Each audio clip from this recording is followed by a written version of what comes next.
me What's up? Let me share the Telegram group because I realized I shared the YouTube channel, not the Telegram group, and I wanted to come in here and just say what's up and everything first, and see who's in here. Let me see.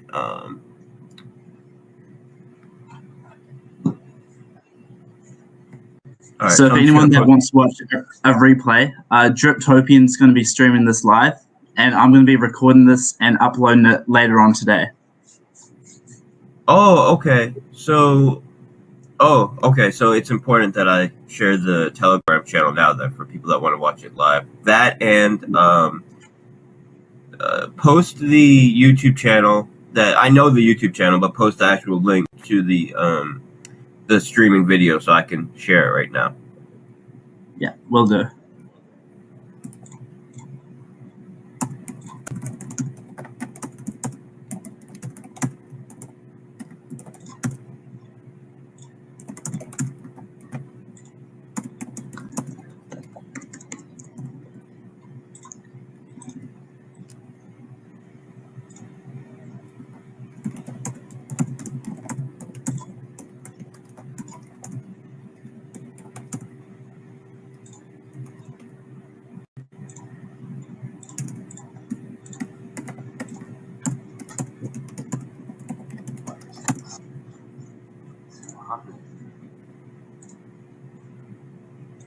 When will you be publishing it to your channel? So I'm recording it. It might take a couple hours for it to load and stuff, but then it'll be done shortly. Just YouTube wouldn't let me live stream, but yeah, it'll be uploaded today. Okay. So that's sent in the Telegram now. And Forex, it's super awesome to have you here. I think everyone is super excited about this. We know that you and the team have been grinding behind the scenes lately, so we're all extremely excited to hear about all the updates, all the progress that's been made, and everything that you have to say. Yeah, well, we're on track. So the goal was to get development done by the end of the month. We're at the end of the month. We feel as though we're gonna get it wrapped up by this week. And that's it because the game is already built. So the Pigpen hacker game, I think we're gonna call it Dogs of Fortune. I like that name. Some people from the community came up with it. But that's already built. We're just putting a few finishing touches on the UI. Essentially, all that needs to be done at this point is UI work. So. The plan is to get the farm launched with all of the new mechanics and get that going. And then every couple weeks or about once a month, launch a new product. But these products are already built. So, we can essentially, when we launch the farm, we can have a launch date for the hacker game, for example, immediately. And then as soon as we make the hacker game go live, we can set the launch date for the next product to go live because we have 3 or 4, depending on how you want to count it, new products already built for Animal Farm alone. And then we have Scratchy, and then we have some stuff we're working on for Drip. So it's gonna be massive. Right? It's gonna be as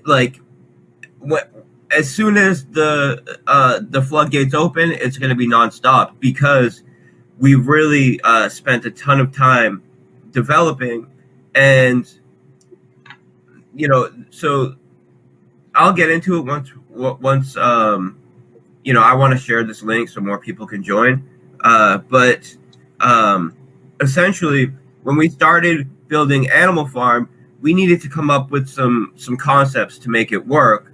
And also, I was working with a couple of developers that I brought on that I ended up having to let go because of delays and their work ethic wasn't there. and replacing them with very good devs. And also, I wanted to make sure our marketing was on point when we go live. So while I've been, building up the team and replacing developers and coming up with the concepts for Animal Farm, I wanted to make sure, since that was taking, a pretty long time due to, a bunch of different reasons, I wanted to make sure that we weren't just focusing on that, because I had a few new Animal Farm products every few months after going live, and then the new drip products, and then Scratchy. So, it's going to be one after the other, and it's all built. So, once something's built, it's a lot easier to market. It's a lot easier to set dates. We brought on a new CMO. We partnered with a major marketing firm. So, having it built allows us to do way more for marketing, because we can have our dates. We can schedule all out like 6 months in advance, which is important because there's always a line. Like if you want to get the top banner on Dex tools, it's going to take you 4 months. So having having dates for stuff that you're not going to launch for 4 months, 5 months, but having the dates already set so you can work on the marketing campaign, it's super important. And we've never really had something like that. So it's going to allow our marketing to be next level.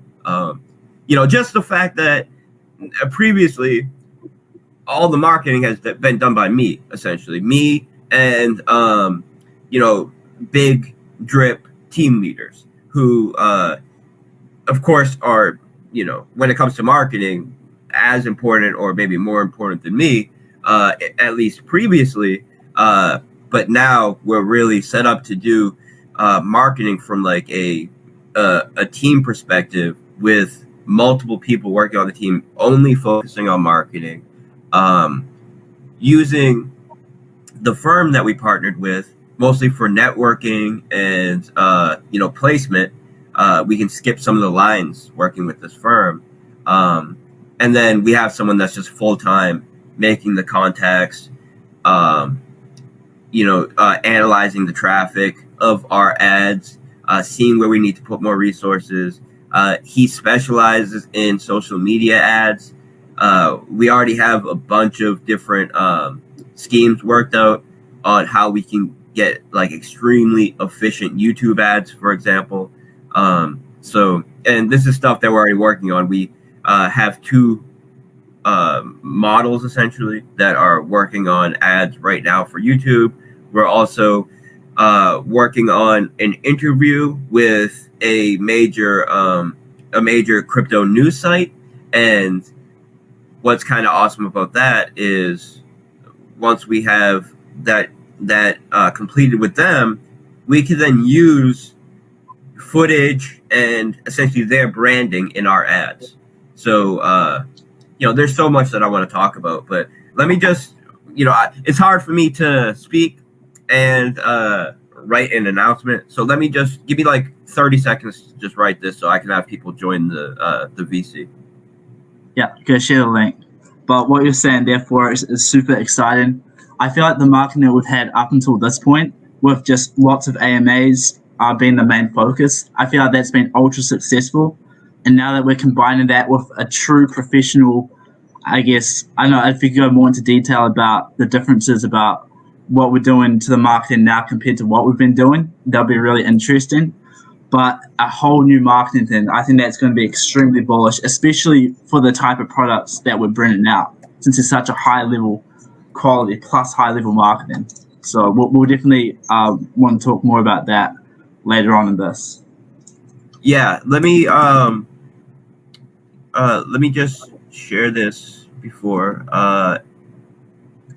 because absolutely. And when we have someone that is focused on our paid marketing, and we have Stonecutter, who's our project manager that I brought on, who's been working with us for a long time, and he worked management roles in pharmacies and in traditional market. He worked as a manager, so he already is a an experienced manager, and he's very, very like tied in and knows a ton about our communities and our products, because he was one of the first moderators in my Discord channel, like, I don't know, 5 years ago or something. So when I have people that are taking on some of these tasks for me, it frees up my time, and it will allow me to do more AMAs, do more interviews, spend more time in the community.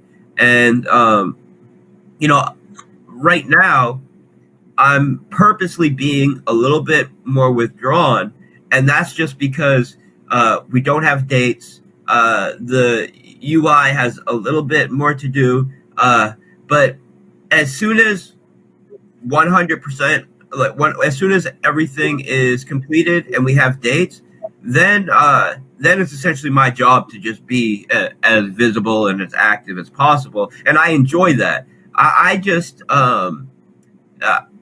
like to be very careful about what I say before we have dates, and it's easier for me to be careful about what I say by not being so like exposed to public communications and stuff. So I know that we're going to be have everything wrapped up very shortly. So for me, it's easier just to be a bit more withdrawn. Come in every once in a while, do at least one AMA a week to get everybody up on board. But I can't wait. As soon as we have the dates, then I can really just be, in the chat, in the voice chats, interacting with the community like I like to. Because there's a lot of people in the group who I've got to know over the years, and who I enjoy talking to, and I'm extremely excited to promote and talk about everything we're doing. It's time to be careful about what we say before the bows put on everything. Awesome. So I think to start with, I don't know if you've sent that link yet and shared it around, but I think to start with, we could probably talk about what's left with Animal Farm, the final touches that need to be made. And I think people are wondering, like, when, I think you said, maybe a week or so to go. If you want to touch on that. Yeah. So I just actually posted it. Let me see. I just posted it in the call channel. Now I am just sending it to Animal Farm and Drip, and then I'll post it to Twitter, and then I can actually focus on answering your questions instead of having my attention split. Okay, now I'm just posting it on Twitter.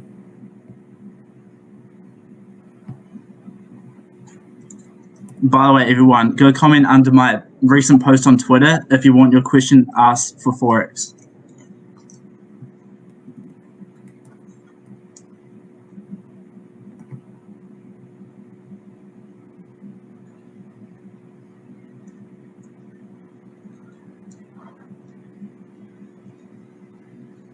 Exciting times, guys. Big things are coming in the Drip ecosystem. Everyone, prepare yourselves.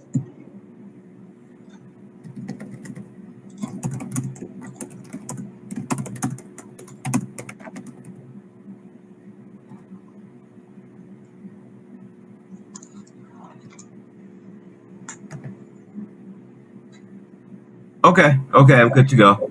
So, yeah, now I can focus. So, ask away. Yeah, so the first question was just sort of what's kind of left with the Animal Farm, just the progress behind it, and I think people are just curious about that. Okay, yeah. So, I don't want to go like super deep into some of the personal aspects of some of the people on the development team, but we were essentially in a situation where everything was built except for the UI work and part of the dog's crediting work, and we had a developer that we brought on that I've been working with for a while, like 6 months or 8 months or so, that was kind of having an issue with motivation, in the sense that he would do great work for a couple weeks, then kind of fade, and then we'd have a talk with him, and then whatever he was supposed to do in that point where he faded, he would kind of get it all done in the next few days. And this was getting kind of worse and worse as the time went on, and it was taking 3 weeks to do something that should take a week, and it was really just getting worse and worse. But the issue was that this developer had already done a good amount of the work, and to bring on another developer, get him up to pace, and also potentially lose the work that the other developer has already done is a really hard decision to make, because it's like, if this guy just stepped up and actually self-motivated and put in the work, we could get it done in 2 weeks. But if I have to get rid of him, then it might take I don't know, 4 weeks or 6 weeks. But when it's taking a month and a half, 2 months to do this stuff that should take 2 weeks, and it's kind of a repeating process, it kind of got to the point where it was like, we need to just make kind of a hard decision, because making a hard decision up front saves you from a lot more harder decisions in the future. And also, it can be difficult to essentially fire someone, but the way I look at it is it's you're kind of letting go of one person for the betterment of 150,000 people.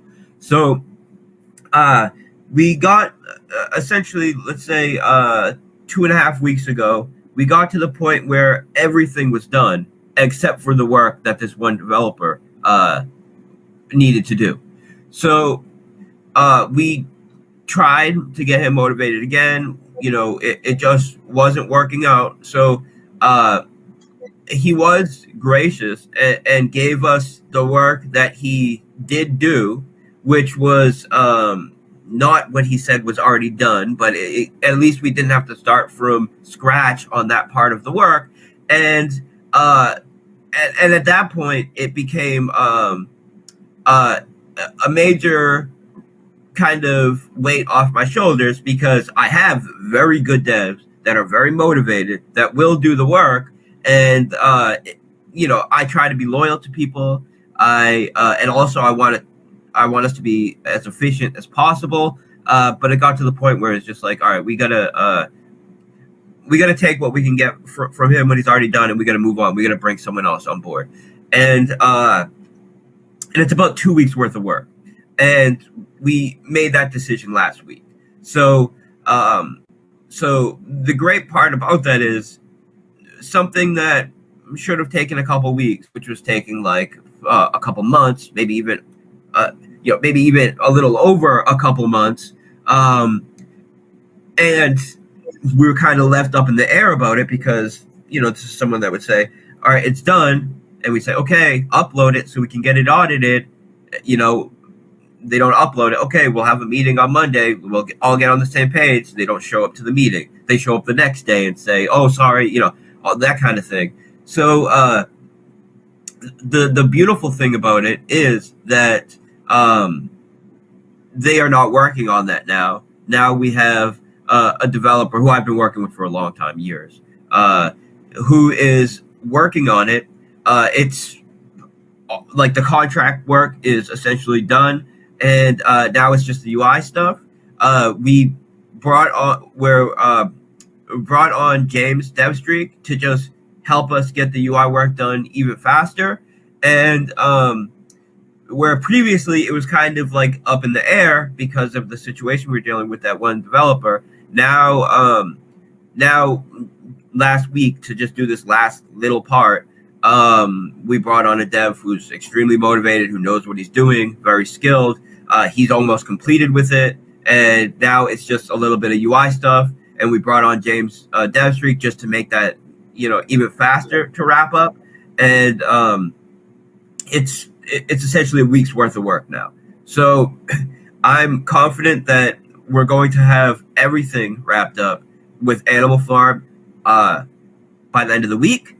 And at that point, we can set a launch date and start our major marketing campaign. Now, the I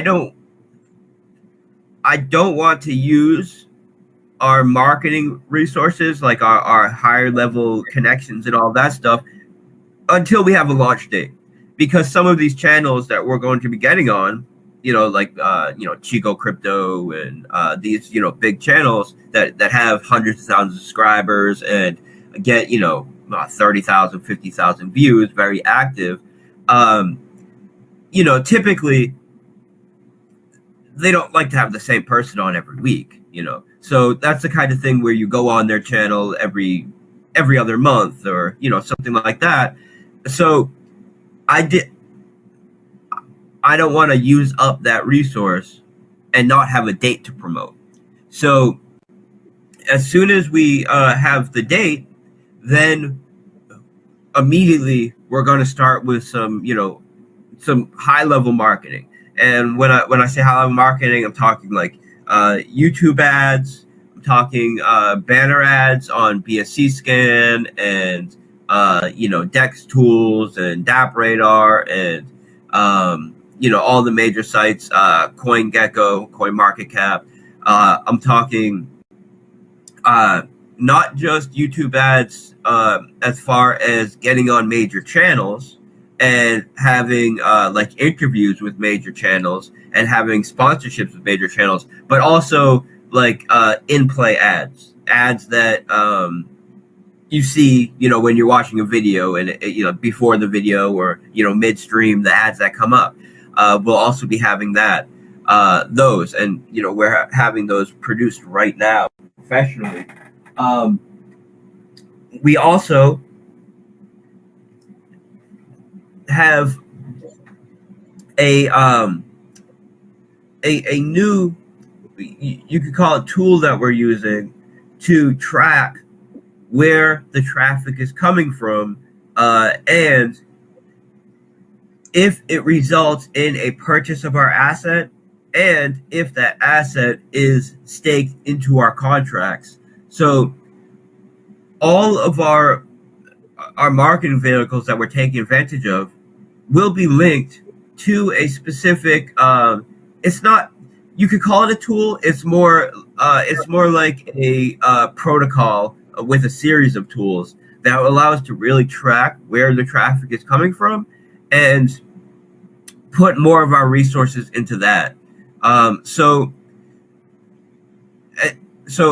as soon as we have the date, the marketing is going to be, I believe, a higher level marketing than, by far, definitely higher than anything we've ever done, but I believe more intense than anything that we've seen in crypto. And the reason for this is because the marketing firm that we partnered with is a top level marketing firm in crypto. They they provide marketing for Matic, Polygon, Sandbox, Shopify, Shopping.io, some major projects. But also the CMO that we brought on has a ton of experience in traditional markets, especially affiliate marketing type of businesses. And that's perfect for what we're doing because most of our products have referral systems. Scratchy actually has a affiliate marketing system. So we're not only going to be hitting the typical crypto promotion that you see with the banner ads on the typical sites. We're going to be really taking it to the next level. Like I believe how you would see a major, a major tech company or a major game. Like, when you're probably familiar with Raid Shadow Legends. No. Okay, well, it's kind of a meme. People who are listening will know what I'm talking about. There's a video game called Raid Shadow Legends, and they're everywhere, right? Especially like a year ago, you couldn't watch a YouTube video without them saying this video is brought to you by Raid Shadow Legends, or getting a in-play YouTube ad for Raid Shadow Legends, or it was just everywhere. Twitter, everywhere, and this is the kind of feet to pavement kind of marketing I want. I want us to not just be settling with typical crypto marketing. I really want to take this to the next level, and I believe that we have the team to do that. So that's, I'm very excited about the products that we built, but I'm equally as excited about our marketing plan that we have, because I know how important marketing is for crypto and DeFi. I mean, projects that are like, Elon Inu or whatever, get millions of dollars in them just strictly based off of memes and marketing. And I've always known that marketing is just as big or even bigger to a DeFi project than basically anything else. So it's the marketing gets the money into the product, and then the product keeps the money. So you need to have that marketing to get the money in, and then what determines if the money is going to stay in is how good your products are. And I know we have products that are high quality, that are innovative, that are better than anything in the space. And really, I think the one thing that we needed to step up our game on, and I think all of DeFi kinds of needs to step up their game on, is marketing. So we still have all of the marketing tools and strategies that have got us to where we are. Referral structures, me doing our AMAs, a close connection with the biggest players in the space, like all the the major Telegram groups and the super active YouTubers. We still have all these connections, but now we have several new layers of marketing. The new firm that we're partnering with, and a CMO that's extremely experienced in traditional marketing. And the CMO has this firm that we're partnering with to his, at his command. So the reason why I hired a CMO, and also we're working with a marketing firm, is because the marketing firm is one of the largest firms for marketing in crypto. They have a network that's at least as strong as my network is, but in different, in kind of different areas of the space. So we both have huge networks, but our networks don't overlap so much, which is perfect. But I saw a bit of conflict of interest there if the marketing firm that is selling us the services is also managing our budget. So I wanted to bring someone in to help manage our budget under my supervision. But I still wanted to have all of the connections and network of the firm. And we just, we got the best of both worlds going on now. It's really, really, really going to be something that you guys will be impressed with, I feel. And it's all about to get started next month, essentially. So this month, in the next couple days, you're going to start to see things start to roll out. Next week, we're going to have the documentation for Animal Farm go live. So that was just finished. I don't want to publish it on the weekend. I don't really like to do anything on weekends as far as making large announcements.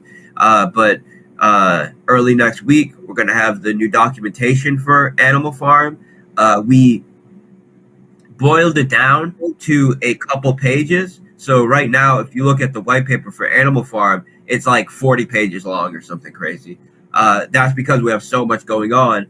I hired someone to help us with the documentation, and basically what I told him is we need to have all of the mechanics explained but it needs to be boiled down to 3 to 5 pages so people will actually read it, and that's what we got done. So we're still going to have the very large 40-page white paper that you can really get a lot of details in, but what's important and what we just produced and will be published on Monday is a really condensed version that we can share with people that people will actually read.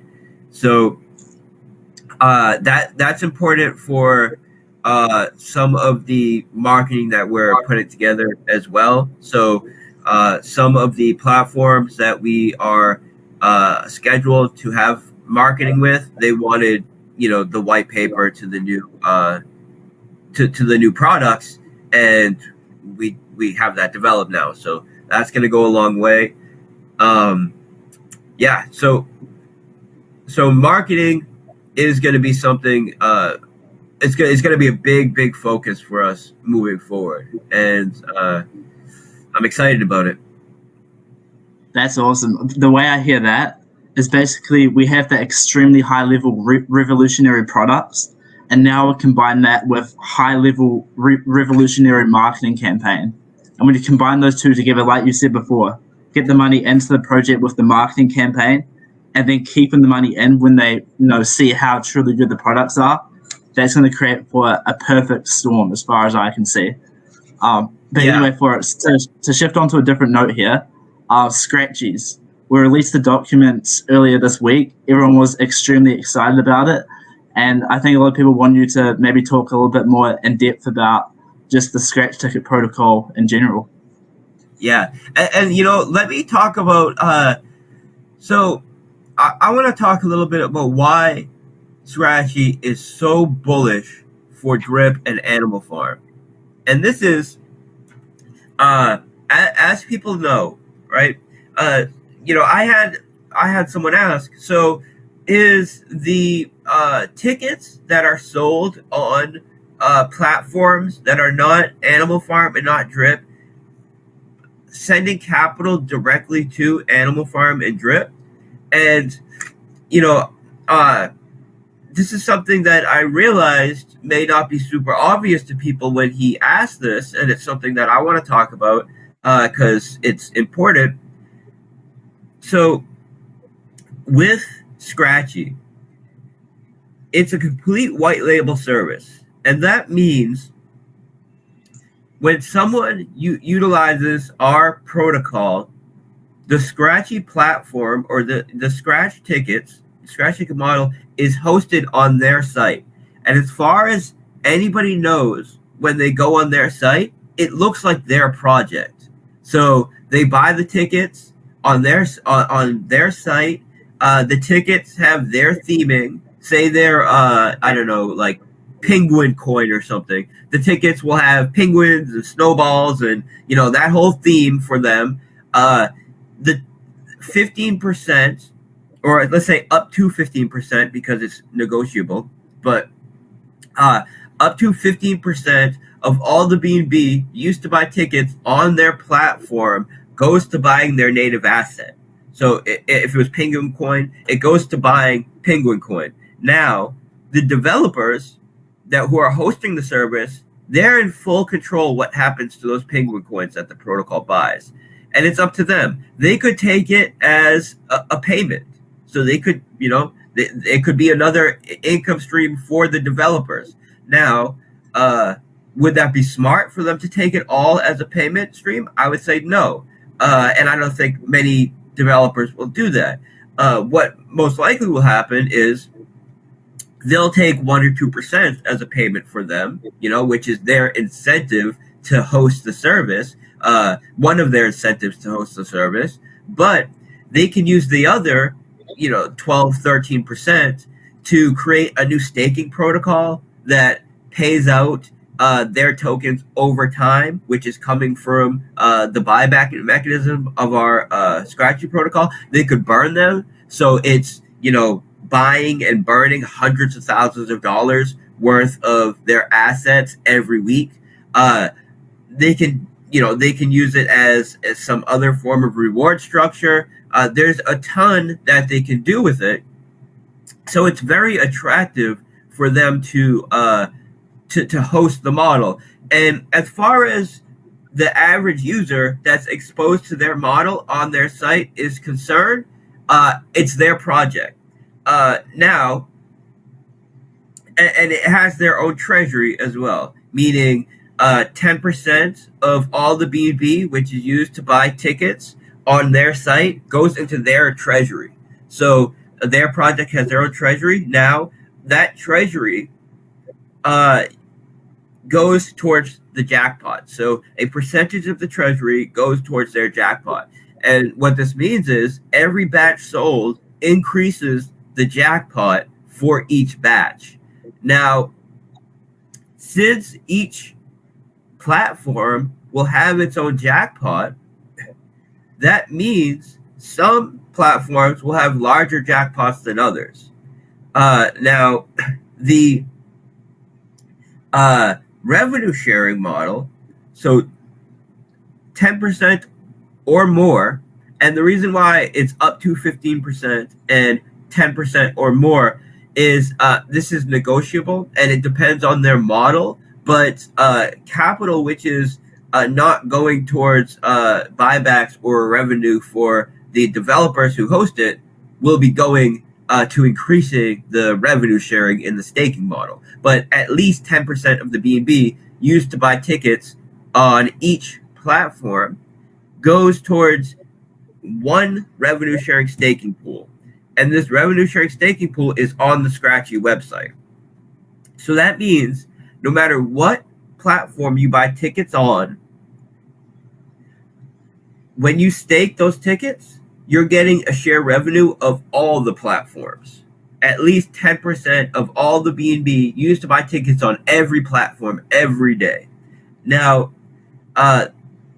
so the average user is going to be interacting with the platform in two ways. Going to be you buying the tickets off the platform, and as far as they're concerned, it's their own tickets, and they are providing the tickets by using Scratchy's protocol and staking into the revenue sharing model. But there will be some more intelligent investors, because there always are, that will do the research and say, hey, where can I buy these tickets? Especially, right, this is especially for the investors that are more concerned with getting with revenue sharing. They'll, they're going to look at the overall ecosystem of Scratchy and say, okay, it doesn't matter where I buy tickets. Either way, if I stake them, I'll get a revenue share. So I should probably be buying the tickets on the platform with the largest jackpot treasury. And whatever platform has the largest jackpot treasury, that platform will have the largest jackpots. Now, the lower tier prizes will be the same across platform, but the jackpots will be different. So there'll be some percentage of buyers who are going to want to get who are going to figure out I should be buying wherever the largest jackpot is. Now, Animal Farm and Drip are going to have a head start. They're going to be the first protocols that we host the service on, and that means at least at first, and most likely in the future, but not necessarily the future, but at least at first, they will have the largest treasury. So as people get exposed to Scratchy from our white label service, and which is extremely scalable, almost infinitely scalable, and they go back into the revenue sharing pool of Scratchy, and they start doing research of the ecosystem, so it will act as a funnel to bring people into Drip and to bring people into Animal Farm. And when tickets are bought on the Animal Farm or Drip platform, then 15% of that BNB goes to buying Drip and pigs. So not only is it going to be a huge cash flow, a huge new cash flow and utility for Animal Farm and Drip, it's also going to act as a extremely scalable funnel to drive people into Animal Farm and Drip. So when I built Scratchy, the idea was I want to have a product that can service all of DeFi, is essentially infinitely scalable, has a very strong fundamental use case, is built using a model that we know works, that we know is successful, the Scratch Ticket model, and I wanted to drive traffic to our own native assets and our primary platforms. And there's nothing like Scratchy to do that. There's nothing in DeFi like Scratchy to do that. So it's going to be massive for Drip and Animal Farm. You know, not just at first, but as the project scales, there's going to be some percentage of all the buyers that get exposure to Scratchy on other platforms that migrate over to Drip and Animal Farm, because most likely that's where the largest jackpots will be, because we're getting a head start there. Now, if there's another platform that ends up selling more tickets, they will have the larger treasury, which is great, because that means they took our model and they're taking it to the next level, which means a greater revenue share for all of the people that are buying Scratchy on any platform, including Drip and Animal Farm. So Drip and Animal Farm have a nice head start, which will act as a funnel to drive people in there, but also it's extremely attractive to any platform, because it's a model that will drive a ton of cash into their assets. And then it's not just a model that can work with DeFi platforms. So if there's a platform that doesn't have a native asset, say an online casino, or say you're an influencer. Now, I've been doing a lot of networking, you know, behind the scenes with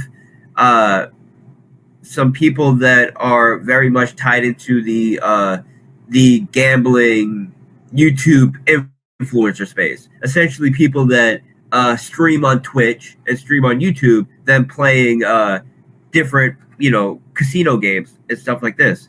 It will allow these influencers and essentially anybody who has the, you know, the drive and what it takes to start a brand, it will allow them to start their own brand of scratch tickets, using Scratchy as the backbone for their protocol. You know, it gives them the infrastructure to easily do it, and they can start their own brand. And what the and you know, the capital, the 15% of BNB that would typically be going to buying the native asset on a DeFi platform, instead becomes a revenue stream for influencers or businessmen or businesswomen who want to start their own brand of scratch ticket protocols. And this is another reason why it's negotiable, because it's going to be a case by case basis what percentage you know, gets used as a revenue stream for them. But it's, you know, it's extremely attractive because they can, you know, earn up to 15% of all the BNB used to buy tickets from their scratch ticket brand. And one of the reasons why we can do that is because we're using a model that is based off the traditional scratch ticket model. Now, with the traditional scratch ticket model, about 60% of all the capital that goes to buying tickets goes towards state taxes and to the state, essentially, and administration fees. And since this is DeFi, those administration fees, instead of going to you know just politicians and pencil pushers, is going to the clients and the people who are the users of the system. And then the capital that would otherwise be going to the state essentially can be used to is used to do buybacks of the native assets as a revenue stream for the developers, and to increase the prizes so we can have larger prizes than the traditional model, but still be equally or even more sustainable than the traditional model, because we have the distribution of capital that's going to prizes is essentially the same as the traditional model, but then capital that would otherwise be going to the state or to administration can bump up the jackpot and go towards cash flows to the hosters and revenue sharing. So the beauty of the traditional scratch ticket model is, for each batch that's sold, you know how many winners there's going to be, you know what the prize sizes are going to be. All of that is baked in, so you know it's going to be as long as the tickets sell, you know it's profitable and you know it's sustainable. Now, we kind of took it to the next level, which can only be done through the power of DeFi, and made it scalable. So 100% of the tickets for each batch don't even need to be sold for the system to be functional. In fact, only 10% of the tickets need to be sold on each batch for the system to be functional. So the and also it has instant essentially a form of instant gratification, in the sense that when you buy a ticket, you can instantly scratch it, you can instantly see what your prize is, you can decide you want to claim that prize, buy a couple new tickets, you can decide, hey, the prize is only I only won my money back, I don't even care about getting my money back, I want to stake this ticket to increase my share of the revenue. It's immediate, which is not like any other lottery system, like the Pancake Swap lottery, all of these, where you have to wait essentially 24 hours. And then there's only one winner. Where in our case, you buy a ticket, you immediately scratch it, you immediately find out if you're a winner or not. 1 in 3 tickets is a winner. Ever increasing jackpots. Using Chainlink's VRF service to be verifiably random and trustless.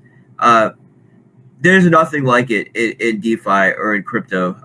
Chainlink was blown away by it when we had a demo for them last week, because Chainlink came to me and said that they wanted a partnership with one of our projects, and I told them that we don't really have something right now that can utilize Chainlink in a way that justifies a partnership. And I think they were kind of impressed by that, because there's a lot of people that would say, hey, Chainlink, you want a partnership? Let's do it. We'll just make some random nonsense, or just use your pricing oracle, something that doesn't even make sense, just for the partnership. Where I told them, let me build something that is using your products to their their optimal potential in a way that no one else is using them. And this way, when we announce a partnership, this is something that you can be proud of. This is something that you can show off and say, look how they're using the Chainlink VRF service. This is,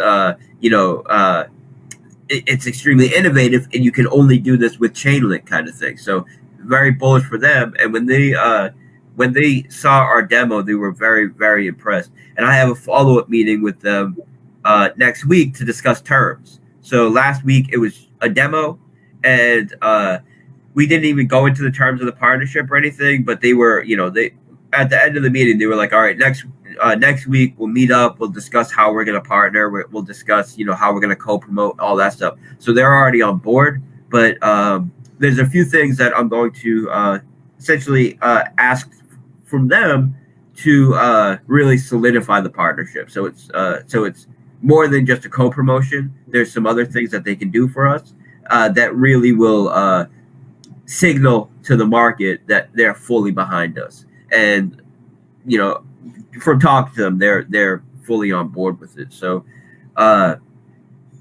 Scratchy it's amazing. And let me say one more thing, because I could keep going on, but just to talk about a little bit of the innovation. So with Scratchy, there's a form of theta for staking that ensures that the revenue sharing staking pool does not become diluted over time. So if you're scaling, meaning you're bringing on new platforms, that's increasing the amount of BNB going to the revenue sharing pool.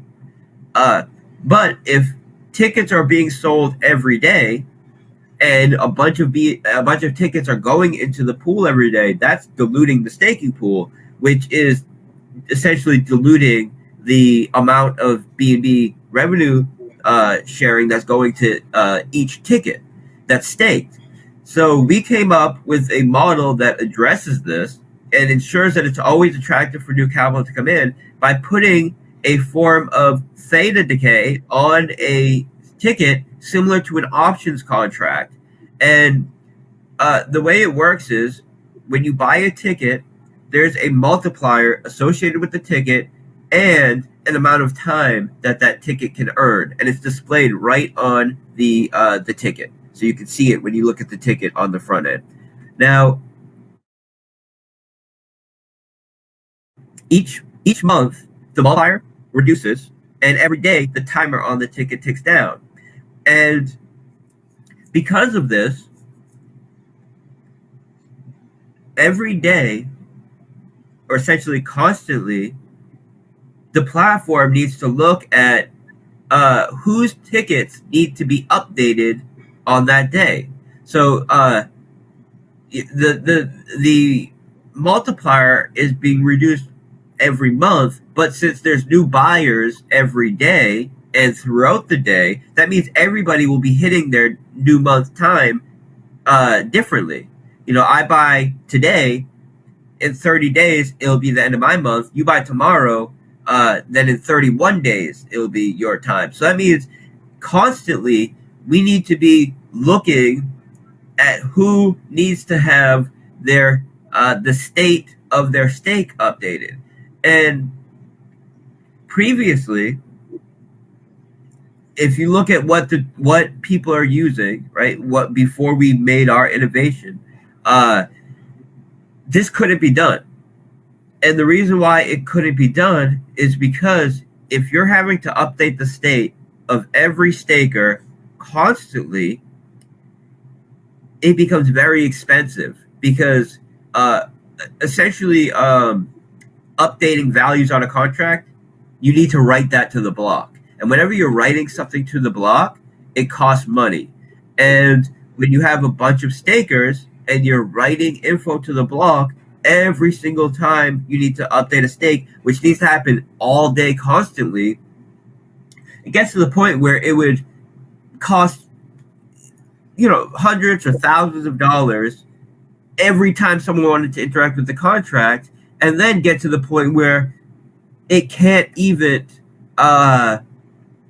write the info to the block because it's too much info to even fit on one block, because there's limits of data you can write to each block in on any blockchain network. So we needed to come up with a solution for this, and we did. Now, this solution does not just apply to a scratch ticket model. It applies to any model where you need to be constantly updating the state of a staking contract that has essentially an infinitely large amount of users. And the way that we did it was by using a indexing model that we are essentially bringing to DeFi for the first time. Right, it's a major innovation, and the way it works is when someone buys from a specific batch, their state, and when they stake, their state of their stake goes into a specific index for that day. And then when the contract needs to update, it looks at who was the person to be updated, the longest time ago, who has been in the contract the longest without having their state updated. And then it updates that person's stake, and it cycles through their index. And this ensures that the people that need to have their state updated on that day get their state updated on that day without needing to go through all of the states of all the stakers and update all of them every day. And it's even more so than every day, because if you want to have it decentralized, then that means you need to have the users calling the function to update the state. And you can do that by having it so when they do any other function, like a deposit or a claim or withdrawal, it updates the state. But if you're going to have it every time someone is doing a function to update the state, it going through all of the stakes, it's not going to work. Right? It's going to be too expensive. It's going to eventually fail because it's going to be too large. So you would need to use a centralized oracle to update the states and do it, say, once a day. But with our model, how we've developed it, which is a major innovation in time-related staking contracts, it's completely decentralized. The users are who are calling the function to update the states of the users, and it's using a innovative new indexing model to ensure that they're only needing to update the state of a very small limited amount of people. Essentially, only the people that staked from one batch, and then the amount of people that are staking on one batch is probably going to be about 40% of the buyers from that batch. So it's going to cost a couple cents, right? So it's this is the kind of innovation we're bringing to the space, where it's not just, we're the first people to build a scratch ticket protocol, which is amazing, right? That's going to be a big deal. But also, to do that, and the reason why it hasn't been done yet, is because it takes a fundamental, innovative development and essentially reworking the way staking contracts function, like from the ground level. And we did that. And, I brought on two extremely talented and innovative computer science majors who are also, developers in the space. They've done some development with DeFi gaming and like loot boxes where you win a random NFT. So I knew they would be someone that could potentially bring something to the table. And I had a mutual friend with them, so I spoke with him about bringing them onto the team to do this project, along with me and another developer who I've been working with for a long time, who essentially is auditing and reviewing their code as it's done. And we just worked. We worked for I would say 5 to 6 months. We worked on this before 5 to 6 months, but solving the hard problems for about 5 or 6 months, really focused on that. And we came up with extremely innovative solutions. And this is why I said that chainlink was blown away, because it wasn't just we built an awesome scratch ticket protocol which is innovative and new to the space. It's no, we reworked the way that time staking protocols in DeFi function to allow them to be extremely efficient and to constantly update the states without using a centralized oracle, which is something that's never been done before. And we brought that to the table here. So this is why something like this has never been done. This is why no one's going to do it, until we bring it to the table. And then, sure, some people will copy paste our code or whatever, which is no big deal, because we have the, just like people that tried to copy paste the drip code. Yeah, they had their little month shine or something like that. But I would say this is even more complex than that. And also there's very little incentive to try to copy our code, because it's a white label protocol. You can just use our protocol, and yeah, you're going to pay essentially a 15% platform oracle cost, but that's that's very, very fair, right? That's something that absolutely people that'll be attractive to a dev team, because you're going to pay more than that just to develop and audit and build everything. So the way that our model's set up, it's no one's gonna beat us to it. No one's going to and I don't believe people are even going to want to like copy and paste this after, because the money it would take to properly do it is going to be more than the client platform oracle cost that you would pay us to just use our white label service. So Scratchy, I think, is like the next level, right? That's something that I'm so excited about. Anything that I want to do from now on, it needs to be scalable. I want it to service the whole crypto market, but it needs to act as a funnel for our native protocols, and it needs to act as a cash flow for our native protocols. And Scratchy is, I would say, the first major protocol that we built that does that, but it's not going to be the last, right? This is going to be our focus. It's going to be Animal Farm launch, and then a subsequent launches every couple weeks of new products,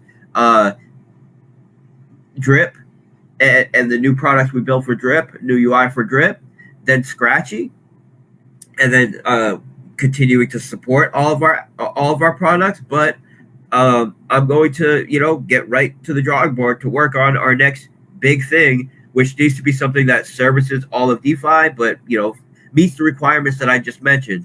And of course, what I'm looking at is gaming, lending, privacy, and insurance.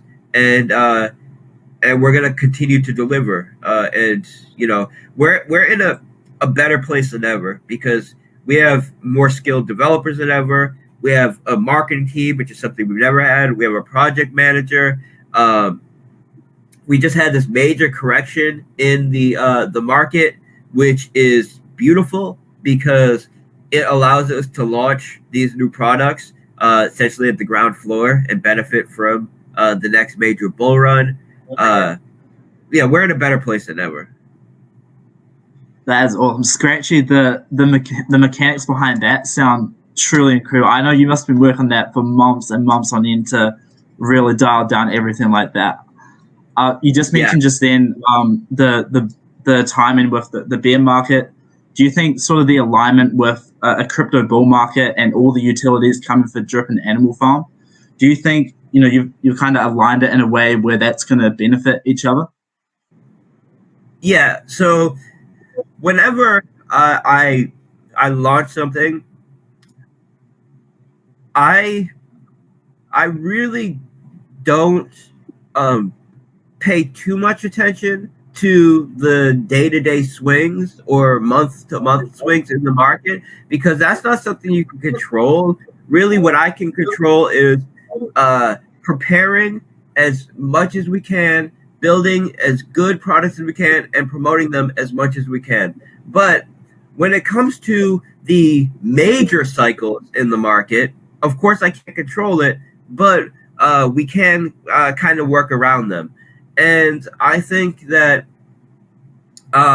partly due to luck, right? Because you need some luck when you're doing these things, and partly just, by design, we are going to be launching these products at, I think, the optimal time. So there was a project that people know about. It's like a time staking project that launched early, like 2019 or something, and they did major moves.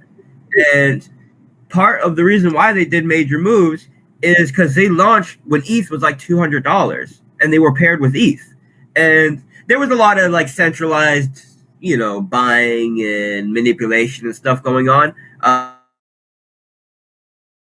When that caused major price pumps, but I would say the main contributor was the fact that the underlying asset that they were paired with did I don't know, 40x or something, like, crazy move. That's huge because that gives you a lot of wiggle room.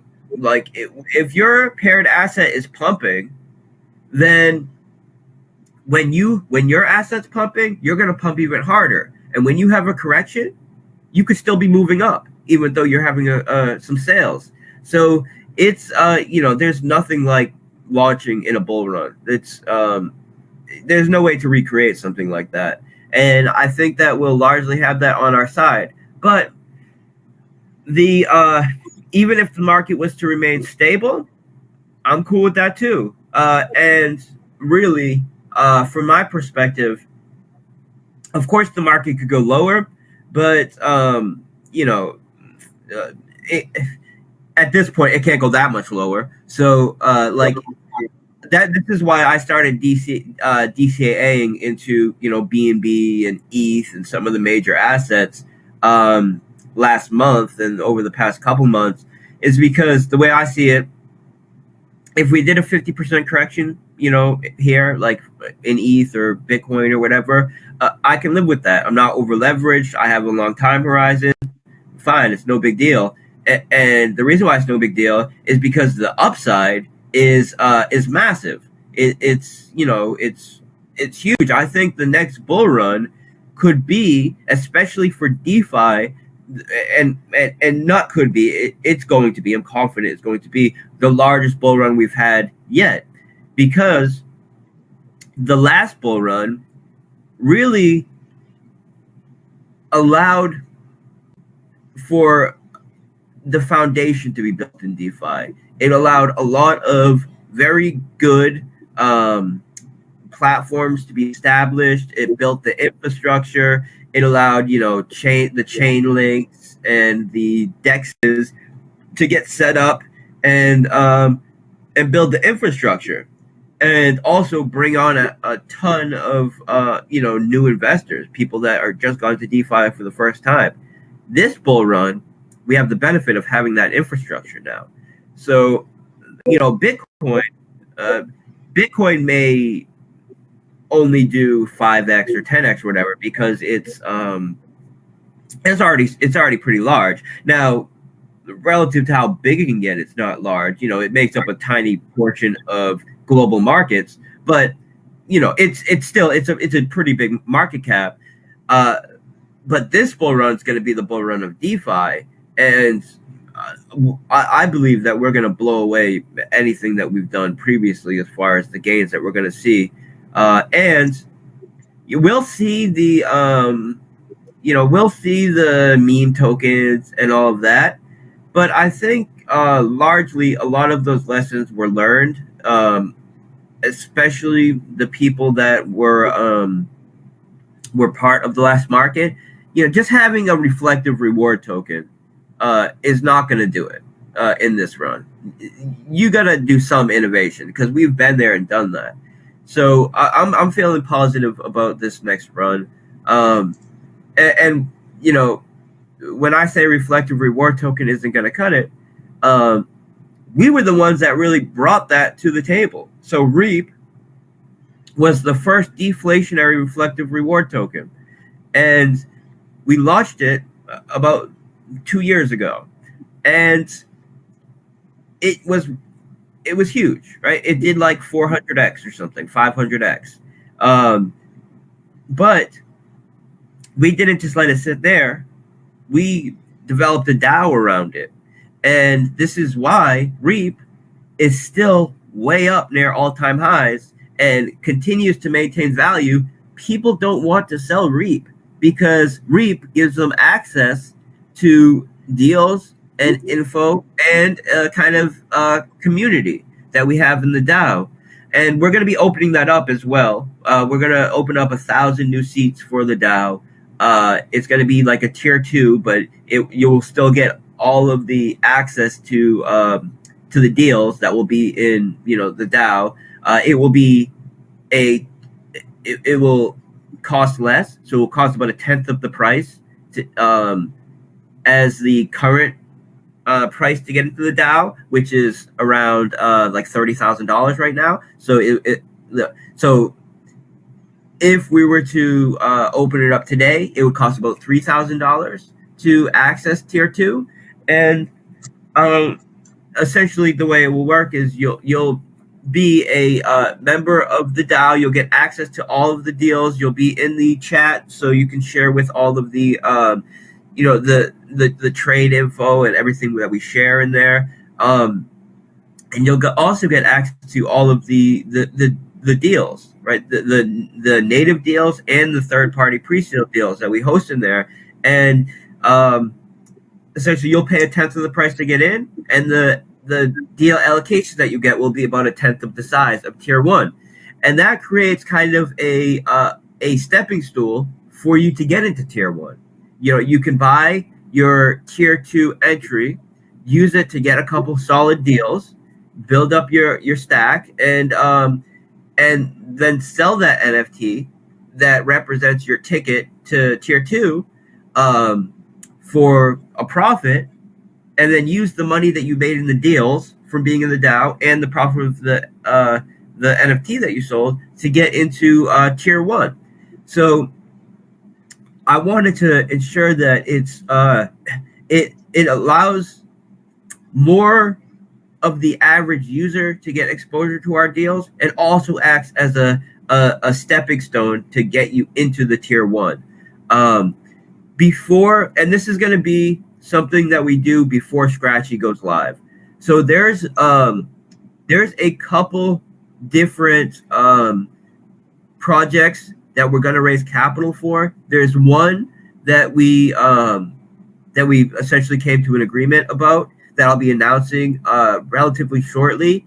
That's a third party project that we'll be hosting the pre-sale for in the DAO. And also Scratchy will be Scratchy will have its own pre-sale that is going to be hosted in the DAO. Before Scratchy goes live, we're going to have we're going to open up the 1,000 seats for the DAO. So people more so more of the drip community can get involved, right? It's not the barrier to entry will not be as high. We wanted to do that before Scratchy. Now, whether we do the raise for this third-party project before or after Scratchy launches, I'm not sure. They want to raise shortly. They basically want to start raising now. Scratchy is a couple months away from us hosting the pre-sale, and that's because we want to handle Animal Farm and then the new drip products before. So potentially we will have another third party raise in the DAO before the Scratchy pre-sale. I'll be determining this in the next week or so. But just to give kind of a sneak peek about what the two raises that we're reviewing are. One of them is a protocol that essentially allows people to issue their own stable coins, and it's it's interesting. It's essentially it allows people to create their own over collateralized stable coins.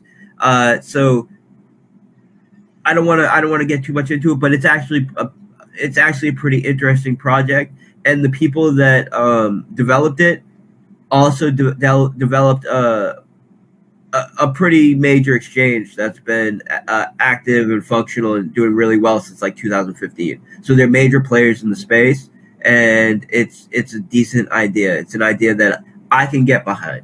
You know, it might not be something that I would develop, but it's something that, because it's actually, some of the elements to it are or have a little bit to do with something that I want to develop that I think I can really like take to the next level. But anyways, it's a project that has a good team behind it, and the idea is worth getting behind, I feel. And the other one is even more crazy. It's I don't know, you know, do you know Napster? Do you remember Napster?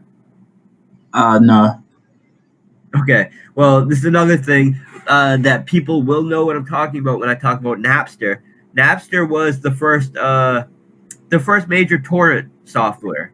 So they got they you know, it was mostly focused around music. They got sued by like Metallica. Anyways, this is kind of like early internet lore, but the developer of Napster, and of course, torrents are a form of decentralized technology that really became popular before cryptocurrency. So this is someone that was developing decentralized networks before DeFi existed, and what he has developed is a stable coin that functions on the Lightning Network that allows people to swap trustlessly in and out of Bitcoin into a stable coin on the Lightning Network, you know, trustlessly, uh, in a decentralized fashion. And the reason why this is so huge is because right now, if you have Bitcoin and you want to take profit, you either need to use a centralized exchange to swap for a stable coin, which is a taxable event, which means you have to hand your keys over to a centralized exchange, and it's depending on where you live, you could end up paying 40% of the profit you made in taxes, or you know, and if it's a stable coin, you have to get to a completely other network. You have to either go into, you know, the ERC20 network or the BEP20 network, and either keep that capital on a centralized exchange where they have your keys, or remove it to a completely other network, or you have to cash out into fiat, which almost always means full KYC, stocking yourself, taxes, and now fees to get out, and now your money's not in crypto anymore, and it can be difficult to get in and out of crypto, especially if you're trying to do it in a way that's you're not paying high fees and you're not doxing yourself. What this allows for is for you to do an essentially an on-chain swap from Bitcoin to a stable coin. And the way that the US tax structure works is, if you do a swap on chain, meaning you never leave the network, the US tax code treats that as if you never left the asset. So it's not a taxable event. So this will allow people to remove exposure to Bitcoin and take profit on Bitcoin without leaving the network, without it being a taxable event, and without needing to give your keys over to some centralized exchange or dox yourself. It's huge. It's huge. And from what I've been, from the research I've done, if anybody's gonna be able to pull something like this off, it's the developer of Napster, who's been developing decentralized networks since before DeFi existed. So they're looking to raise capital as well. I believe they raised a couple million through some venture capitalist firms already. And yeah, essentially, I had a mutual, someone that I know that is a operator at one of the VCs. One of the same people who I got the Acquirify deal from, a different VC group, but one of the same mutuals come to me, and they're looking to raise capital. And they're looking to raise capital from someone that is that understands and is tied into DeFi. So I mean, that's huge, right? That is huge. That's going to be one of the biggest things to hit Bitcoin in a long time, and maybe probably the biggest thing to hit Bitcoin since the Lightning Network itself, and it actually gives people a reason to use the Lightning Network. So, and there's so many other implications. There's the implications of being able to now price things in UST, do retail, so allow people to buy and sell products and services priced in USDT, instantly confirmed with the Lightning Network, and then at the end of the block, it confirms on the main Bitcoin blockchain. It's really what Bitcoin needs to kind of go to the next level, I feel, for mainstream adoption. And yeah, this is potentially something we could raise capital for in the DAO. They're interested in us doing it. And the main kind of sticking point for me right now is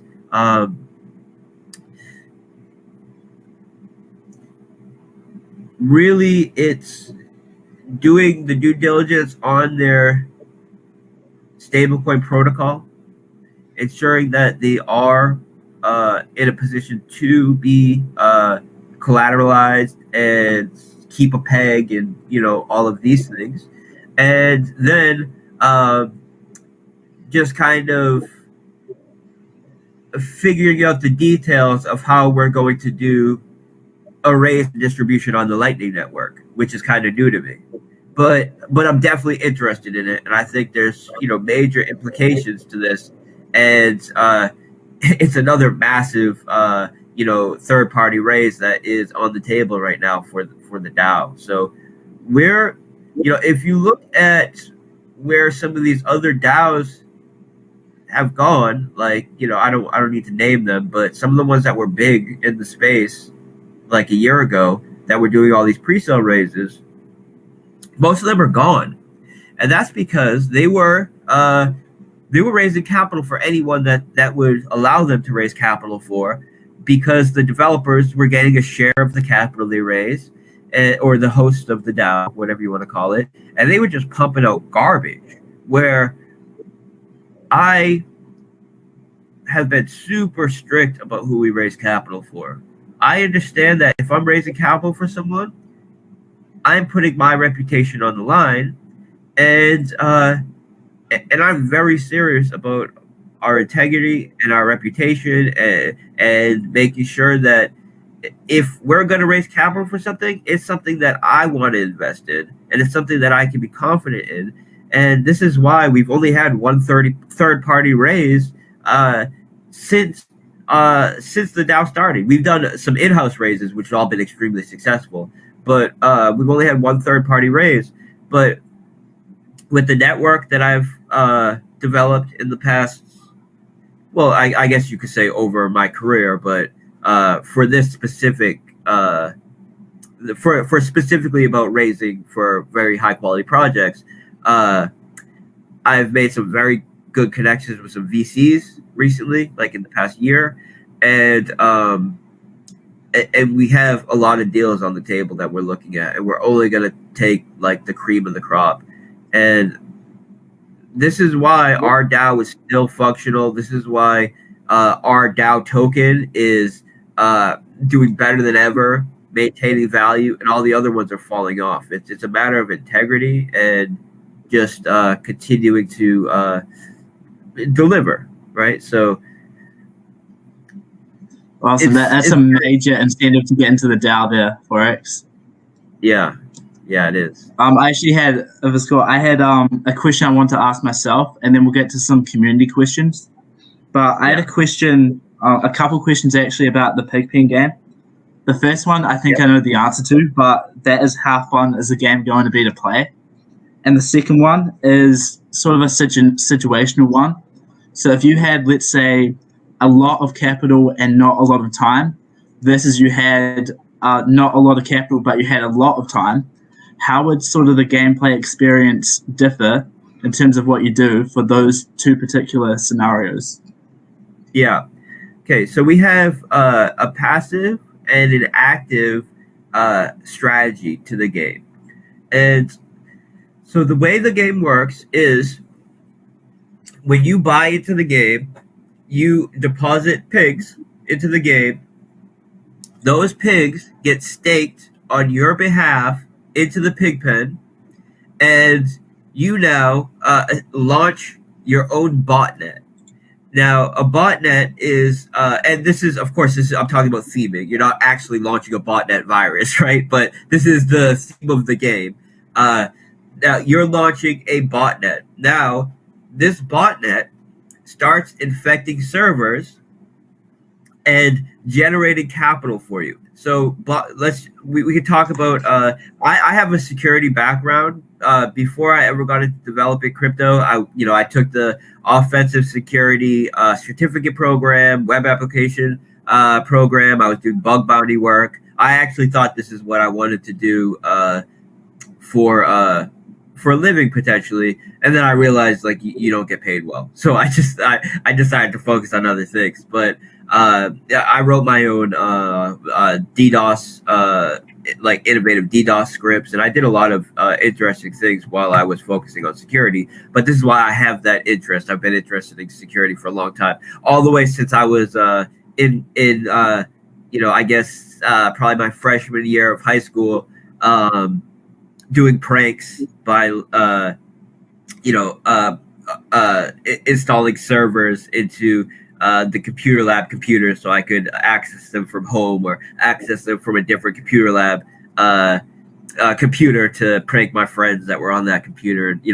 I've been interested in this stuff for a very long time. So that's why I wanted to choose this theming. I think it's a cool theming.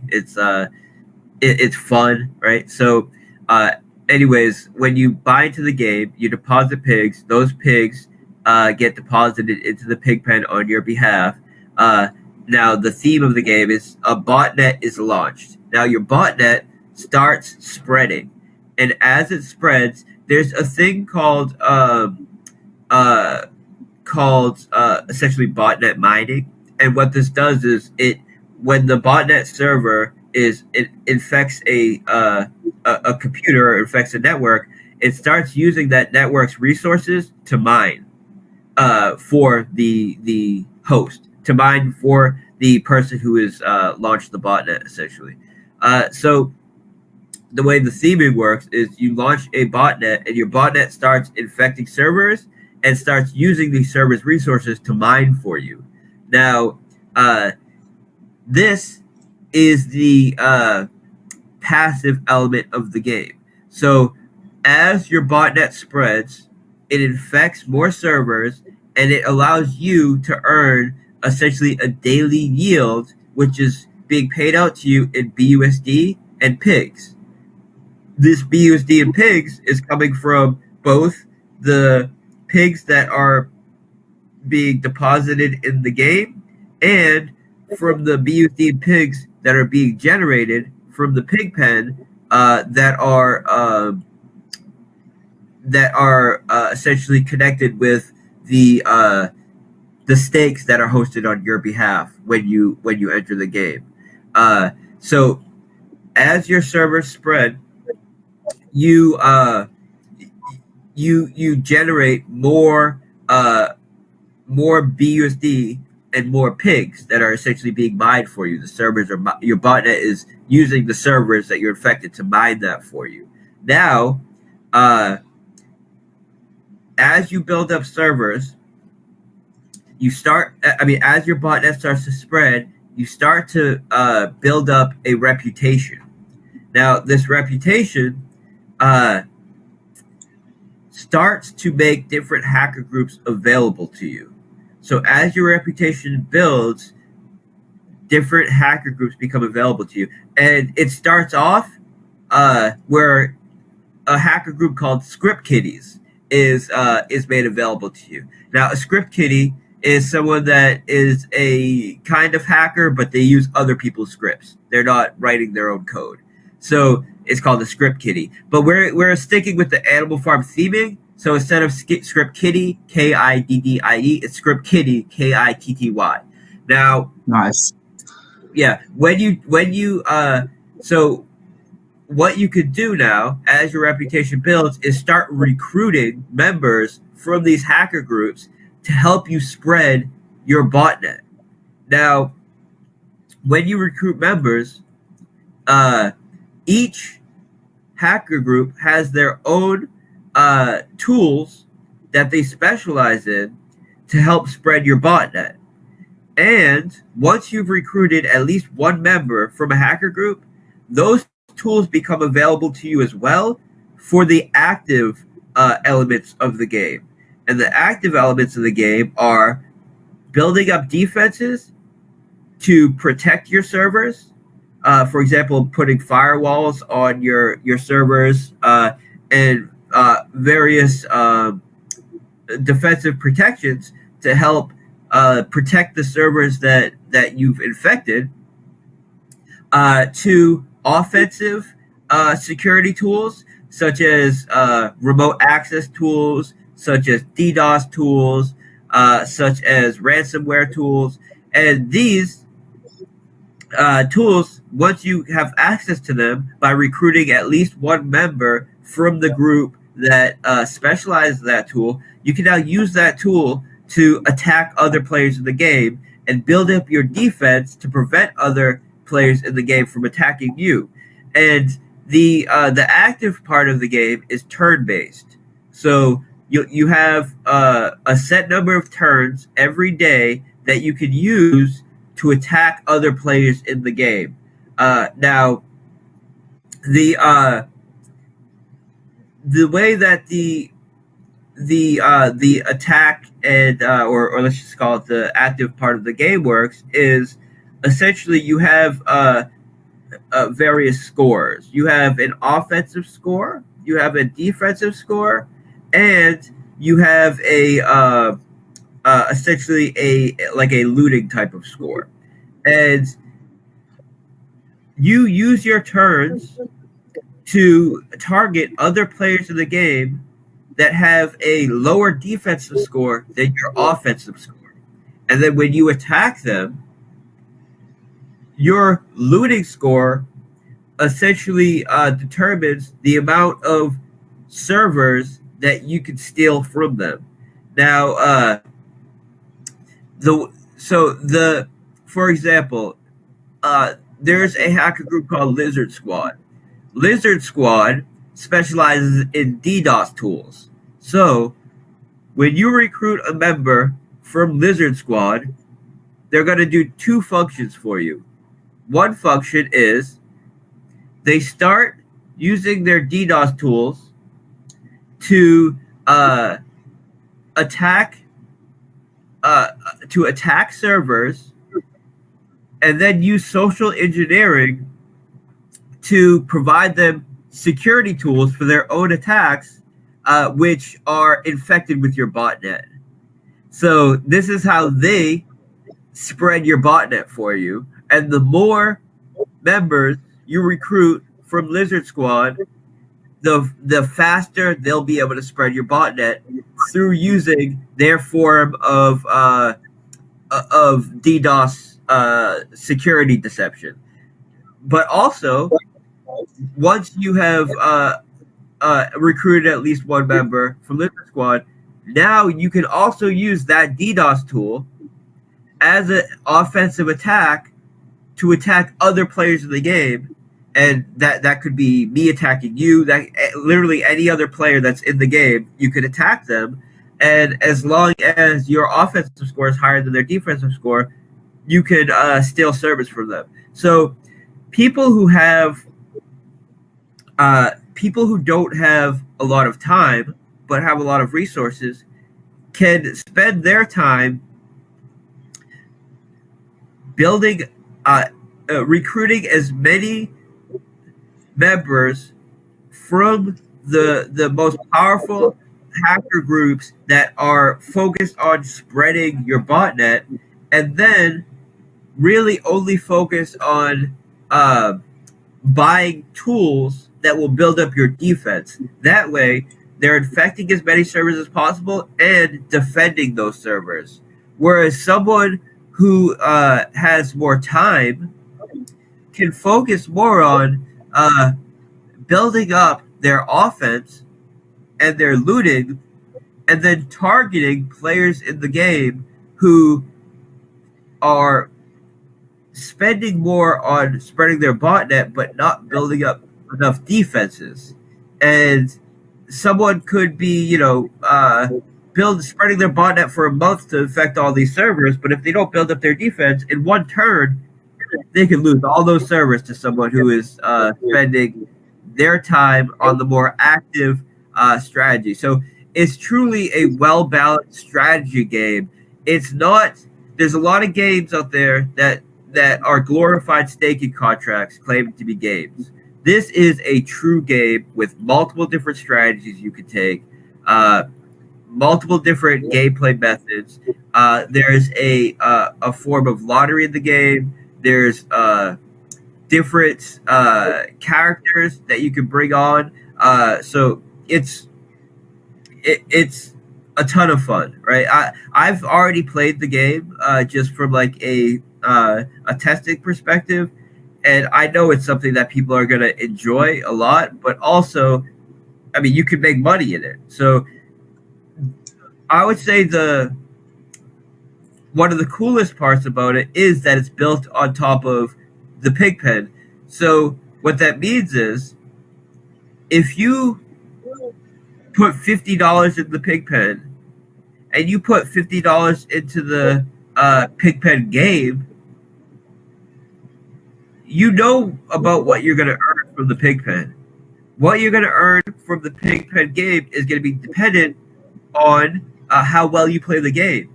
And since essentially what happens is the capital, the dividends that are earned in the Pigpen that are associated with the game stakes goes into the pot of the game. And so you stake in the Pigpen, and you're going to get your share of whatever the dividends are paid out to you. If you enter the Pigpen through the game, whatever dividends are being built up go into the pot. And then what determines how much of that you get is based on your gameplay. And that means that someone who puts less money in could potentially earn more than someone that puts more money in to the game. So it's pretty cool in that sense, where you could earn more money in the game than you do just from a regular stake in the Pigpen, even if you stake the same amount of money, if your gameplay is good. So that's another kind of element there, where it's people who have more time can really take advantage of that. People who are, if you want to be completely hands off and you just want to collect your dividends from like a share ownership of the farm, you can just get into the Pigpen. But if you want to play the game and you have time and you want to be active, you could potentially earn a lot more money for the same amount of capital by putting that capital in the game rather than straight up into the Pigpen. And also, it's going to incentivize people to stay in for longer, to put more capital in. It's really going to do a lot to support the overall ecosystem of the farm as well.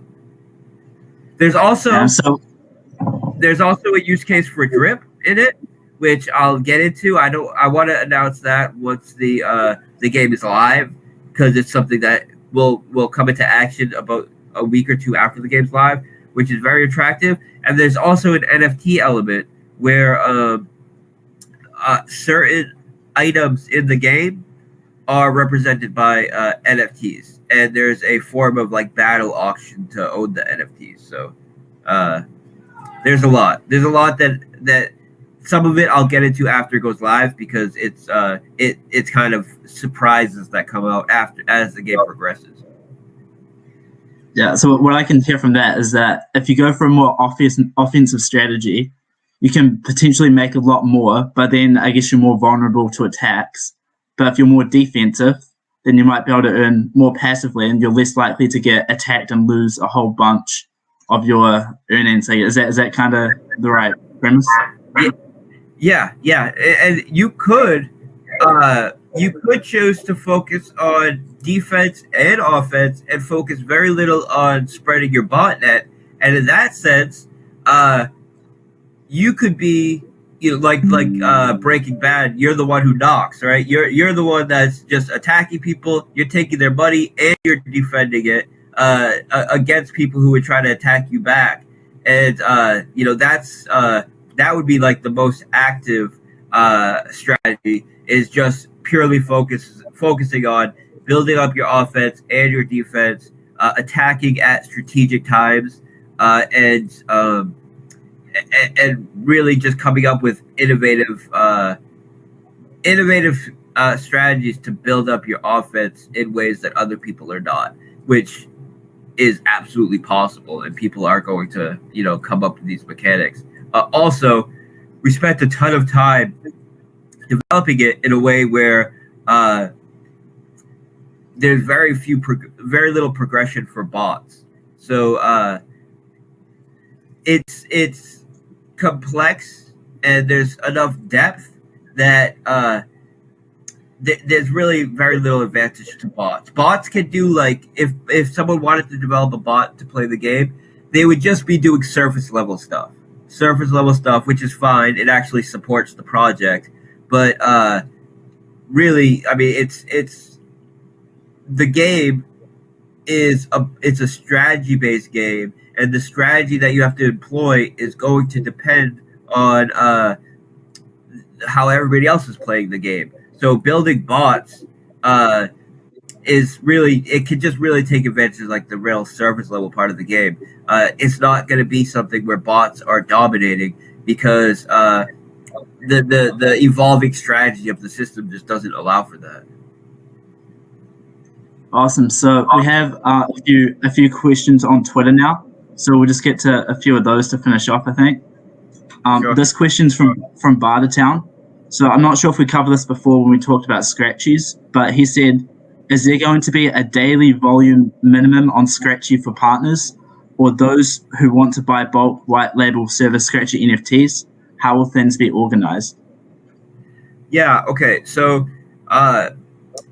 each batch of tickets is going to be about $300,000 worth of B&B, and you need to be able to sell a minimum of 10% of a batch to for the game to be functional. So you need to be able to sell about $30,000 worth of tickets out of each batch to have it be functional, and that's something that is reachable by anybody who has any kind of volume on a platform. Now, of course, we're going to people who can actually raise capital efficiently and are going to be able to sell tickets, or who will be placed at the front of the line as far as who are going to be able to use our model. But there's very little downside for us as far as partnerships, because they have their own treasury. They're hosting it on their own platform. They have no ability to rug. They have no ability to mint. So it's very little risk. And worst case scenario, right? They can't sell tickets. Then what happens is the treasury, because the only real account that they have, which is separate from our the rest of our accounts, is their treasury. And if it gets to a point where a platform can't sell tickets or they want to shut down their platform for whatever reason, whatever the case is, their treasury just gets absorbed into the other treasuries, and that's it. That's like worst case scenario.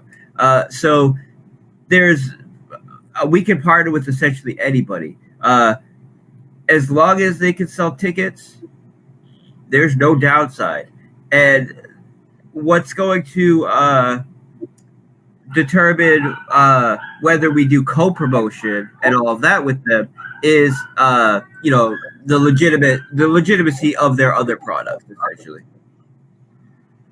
Awesome. Another question that we have here is someone to know the potential. I don't know if you're willing to say this, but the order of when all the utilities would be rolled out. For example, Animal Farm, and then what would be after that, etc. If that's something you're willing to share. Yeah, sure. So, Animal Farm, Pigpen game, Dogs Roulette, a drip UI, a new drip product for the reservoir and for the faucet will be launching at the same time. Scratchy pre-sale, Scratchy launch, and potentially in between that, we could have 1 or 2 third-party raises in the DAO. The Scratchy pre-sale will take place in the DAO, and most likely we'll have overlap in the sense that the Animal Farm will go live first, the Pigpen game will go live next, and most likely the Dogs Roulette game and the drip new products will be overlapping because I want to get the drip stuff out ASAP, but I don't want to push everything at the same time. So that's the basic order of how everything's going to be pushed. Scratchy will be in a couple months. Animal Farm. So Animal Farm, we're going to be wrapping up the final bits of the UI that we need to get done this week. We're then going to start a marketing campaign while we're doing audits. And audits won't take long, but we want to get third-party audits. So we're going to have about a month and a half long marketing campaign for Animal Farm. So what that means is in the next week and a half, something like that, we're going to set a launch date for Animal Farm, which will be about 1 month from then. And then we're going to have a very, very strong and concentrated marketing campaign to market the launch of Animal Farm, to build up excitement and to build up, allow people to get their capital ready and all of that. And then Animal Farm goes live. A couple weeks after that, Hacker Game goes live. After Hacker Game goes live, we'll most likely have a launch date for the drip UI and the drip products. Dogs Roulette game will come out shortly after that, a couple weeks after that, and by that time we should have a Scratchy launch date as well. Scratchy's built. Scratchy is 100% built. I just everything needs to have its own time because our marketing is structured and everything needs to have its own promotion. So that's the basic outline of how things are going to go. And the one thing we're waiting for to have dates on everything essentially is Animal Farm, because all of the products are built except for some of the UI work with Animal Farm, and that's like I spoke about this earlier on why we had some delays in Animal Farm, and why and how we address those. By essentially cutting out the dead weight and the people that just weren't delivering, and replacing them with people that I've worked with for a long time that are self motivated and know exactly what they need to do, and it's just we're cranking it out right now. So I would, in the first half of or let's just say in the next week or two, there will be a date for Animal Farm 100%. And that means everything is built, everything is complete. The documentation, all the new documentation for Animal Farm will be live on or published on Monday. But yeah, I would, most likely by the end of this week, we will have a launch date for Animal Farm. So we're just days away. It's very exciting. Very exciting. Awesome. For us, I think everything that is coming, I think most people are so excited for all the innovation that's about to go down. The next few months, I think you're definitely going to agree that are going to be a crazy time for the drip and Animal Farm ecosystem. To finish off, I'm just going to give you any final words that you want to say about things that's coming, what to expect, just anything you want to say. The floor is yours. Yeah, I would say that people who are here right now are the people who are going to benefit the most from what's coming up in the next few months. People who have invested in value instead of investing in hype will be the ones that benefit most, because the hype wave is, about to come, right? The next couple months is going to be massive hype in the community. And, of course, that's going to bring in capital. And those who are buying drip and who are buying pigs now are the ones that are going to see that appreciation in price. I would also say that keep your focus on a strong long-term investment strategy for all of our products. People who end up making the most profit in crypto are those who have a long-term vision and who are not doing scalping and day-to-day trading. That essentially gives money to middlemen and just generally creates a life that's full of stress, and most people lose money that way. We've developed our systems in a way where you don't need to trade to make money. You can earn a dividend in BNB and BUSD and Animal Farm. Drip allows you to earn a high daily ROI, as everybody knows. Scratchy allows you to earn a share revenue of the platform paid out in BNB. All of our models are designed to pay you without the need to trade. So keep that in mind. Have a long-term vision. Invest in value. Now's the time to invest in value. And take advantage of our referral structures. And, Scratchy has a referral or an affiliate marketing system which will allow you to earn a percentage of all the BNB used to buy tickets on a platform that you assist in getting us hosted on. So now's a good time to be reaching out to other DeFi platforms. letting them know that there's a major opportunity coming in the next couple months, and if you have someone that is interested in this, reach out to Stonecutter.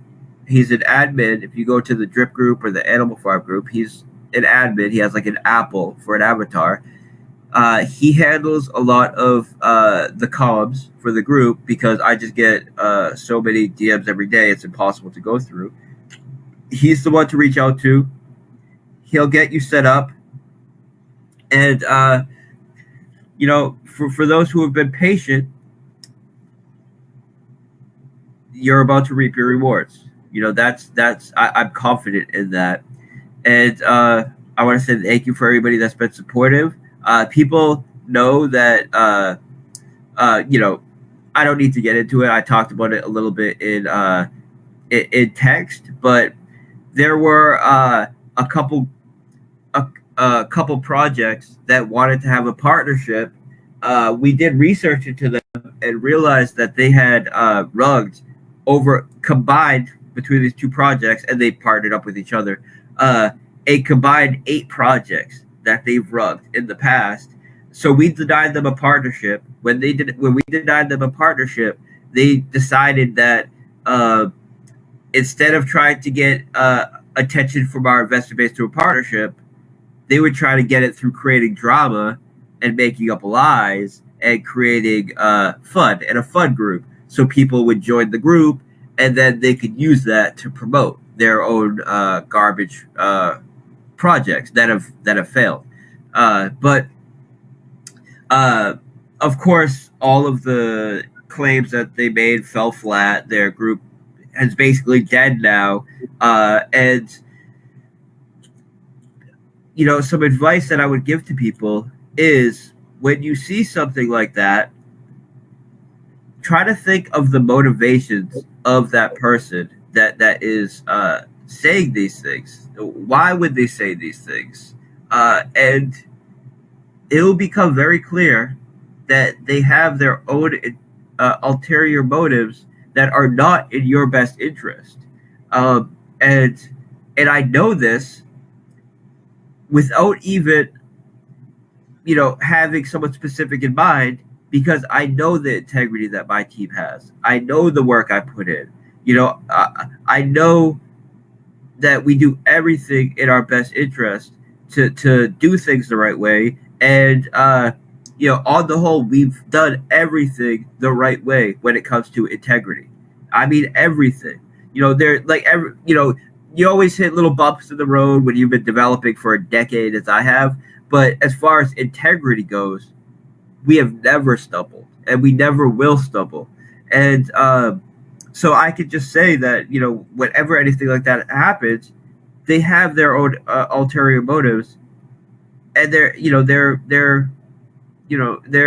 really some of the worst people in DeFi. They're really the problem with DeFi, in my opinion. So think for yourself, do your own research, and just I'll just say thank you for coming here. Thank you for hosting this. I'm very excited about the future, and let's do it again. We'll do it again in a month or so. Awesome. We appreciate it, Forex. Appreciate all the hard work you put in, and we are all, just like you, extremely excited for everything that is to come. So thank you, Forex. We appreciate it. All right, guys. I'll talk to you later. Thank you. Bye.